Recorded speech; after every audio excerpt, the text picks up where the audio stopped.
Oh, goody. All right, what's going on, everybody? Zombies here again, and today we're back with another Marvel Snap video. So we have some pretty big OTA leaks news. We're going to go over that. The OTA was leaked kind of like it was last time, where somehow someone got access to a URL that seems to have the changes we should be getting to the game on Thursday. And there sure are some interesting changes here. In fact, I think this is one of the more impactful OTAs we have seen, including some stuff I think people are going to be pretty happy about. So without further ado, let's dive right on into it. As always, this isn't technically confirmed, but given how legitimate the last one was, and this one seems to be found and templated the same way, I think there is a very high likelihood that this is legitimate.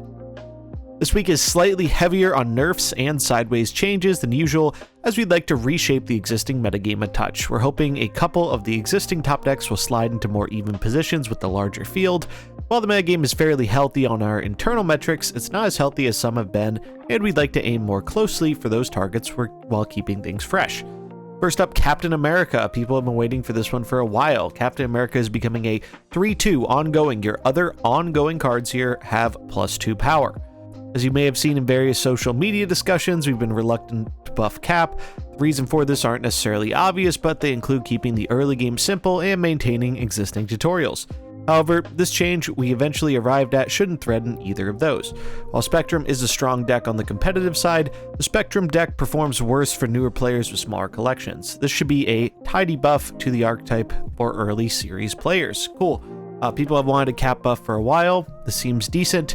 Obviously, this makes it so he's only going to go in ongoing decks, but, well, he wasn't going in any decks before, so we'll take this one, and I think he was going to slot right into that Spectrum ongoing deck.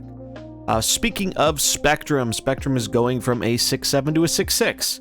Of course, the Cap change is a pretty decent buff to existing strong Spectrum decks too. We want these decks to hold a spot in the metagame, so we've given it a lot of rope while waiting to see if cards like Enchantress would be enough to fight back. However, the deck has remained a top performer and approached levels that would require a rebalance. That made the Cap buff above more dangerous, so this is a small compensatory nerf to keep things in balance. Yeah, I know a lot of people are probably going to be surprised by this. The Spectrum deck, I think, is really slept on by people. People were playing it when, it was first putting up some results, but I think a lot of people moved away from it. I was playing it this past weekend. It is really, really good. So I'm not surprised to see them shaving a little bit of power off of it to compensate for this Captain America buff, since it's already doing really, really well. Spectrum isn't the only hit here. We have Luke Cage going from a 3/4 to a 3/3. One of the best cards in the top Spectrum decks, Luke Cage does extra work by also hampering Afflict decks a bit, making it harder for them to contend the metagame crown. A slightly weaker Luke Cage is good for these decks and also paves the way to slot Luke into successful Cerebro shells once more. C3 enjoyers rejoice. So, cool for you if you're C3. This will still be played in the Spectrum deck because you're still running US Agent and Man-Thing and you want to be able to shut off those Affliction things. And let's be honest, I think the real thing keeping Affliction stuff out of the meta isn't necessarily Luke Cage, but the fact that Red Hulk heavily punishes all the high Evo floating for Affliction stuff. Baron Mordo, probably the weirdest change of the bunch here. He is no longer going to draw a card, so on reveal, the top card of your opponent's deck costs 6 until turn 6. Kind of weird, it's only until turn 6. If there's a 7-turn game, not sure why they didn't do that till like the end of the game, but whatever. Baron Mordo has long been one of the weakest cards in Marvel Snap, often functioning as a worse Yondu for players, and that the drawback could mean your opponent gets a free card. This tweaked the original design, maintains the disruptive intent, but makes sure the effect is more strictly negative for your opponent. Fine change. I do not anticipate this resulting in Baron Mordo seeing much more play, but, it's something to try, I suppose. Grandmaster becoming a 2/2. Not super surprised with this one. Grandmaster was a really bad card, and now giving it some power is good. This is a significant but fairly straightforward change to a card beloved by many players that failed to find a role in the metagame. While we often aim cards high on release, Grandmaster was a unique case where we felt our testing was unlikely to identify the best possible thing to do with the card. It's just got so many potential applications. Turns out we were too conservative, so we're trying out a sizable buff. Cool. Then the biggest change of the patch probably, Werewolf by Night is coming back. 4/4 to a 3/1. Werewolf by Night is a card we've been reticent to let live as a 3-cost card, as the sheer amount of leaping can get out of hand fast. That said, in the months since its original release, we've also seen a lot of strong and successful experimentation among 3 costs, and Werewolf seems a lot more fair in today's world than it did upon release. I'm not too sure about that. Plus, being able to start with a small amount of power is more evocative of the Werewolf canon we want the card to communicate, starting weak, becoming a monster. This is a pretty insane change. Bounce decks are already looking good, particularly with the addition of Sage. Now that they're getting Werewolf back as a 3/1, you can also make it cost 2 with Ravona.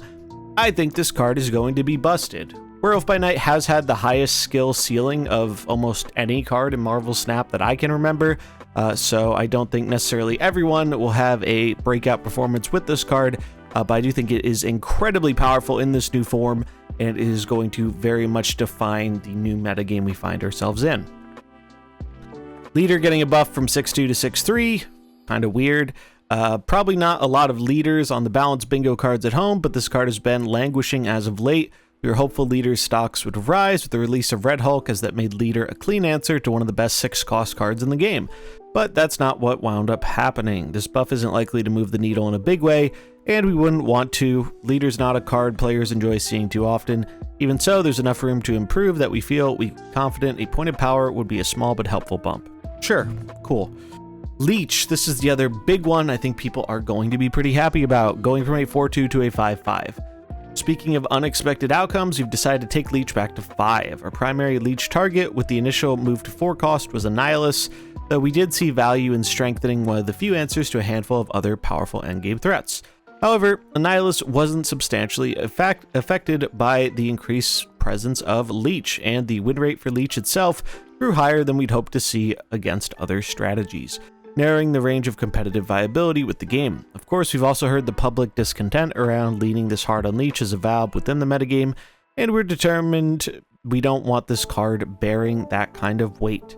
That said, 5/3 is not really playable, so we're giving some more power in an effort to keep him meaningfully in the garbage. Leech is not going to be a played card at 5/5. I do not see the world where people are running this card as a 5/5, but hey, maybe that's okay. And no more Leech Blink, which I think people will be happy about. And last but not least, we have Sentry going back to his original stats, going to a 4/8, and the Void going to a 4-8. We've determined it's necessary to weaken the Annihilus shell in the interest of metagame health, and this adjustment is in pursuit of that goal. We'd hoped to avoid it entirely. Sentry at 10 power is a more interesting card, especially with stuff like Scar. To that end, we've explored potential revisions to Annihilus instead, but weren't able to find a change we could stand on confidently in time for this OTA. We may revisit Sentry later if that work proves more fruitful, but for now, we're just reducing some of the bite that combo packs by reverting Sentry to its original stats. Really, really big changes. Yeah, this is going to shake things up quite a lot. Leech is in a lot of the best decks right now, and it's also pushing out a lot of decks that are weaker to it. So yeah, Leech taking a hit, the Annihilus stuff taking a hit, both pretty significant. Spectrum stuff taking a little bit of a hit, but also getting something new. And then really the big one aside from Leech is Werewolf. Werewolf, I think, is going to define the metagame. I don't know if people remember just how absurd Werewolf by Night was as a card in terms of how big it got by playing it down on turn 3 with a bunch of bounce stuff. Bounce is already a really good deck. I think that Werewolf is going to go straight to the moon, and it's going to be a very relevant part of the metagame, but interesting to see. I've liked Werewolf as a card. I think it's one of the handful of cards in Snap that there's a lot of ways you can actually misplay the card to not get its full potential. So I do like seeing a bit more viability given to these cards that are a bit harder to play. Though I'd be lying if I said I wasn't a little bit afraid of what 3-mana Wolf will result in, but we'll see how that goes. I think it's going to be absolutely insane in bounce and maybe find a home in some other archetypes. I'm going to try and cook up some decks for the OTA, which should be releasing on Thursday, so we can have some decks with these newly changed cards. So stay tuned here for that. Other than that, let me know what you think in the comments below. Do you like these changes? Do you dislike these changes? I think in general, even though this is a more nerf-heavy patch than a buff one, I think this is one a lot of people are going to be generally happy with, mainly because of removing Leech from the 4-cost slot, because, well, that has created a lot of unrest in terms of people enjoying the game, which is understandable. So R.I.P. Bozo. We'll see you later, Leech. But yeah, let me know what you think in the comments below. Stay tuned for some Nomura decks later today. And if you enjoyed it, remember to like and subscribe, and I'll catch you in the next one. Peace.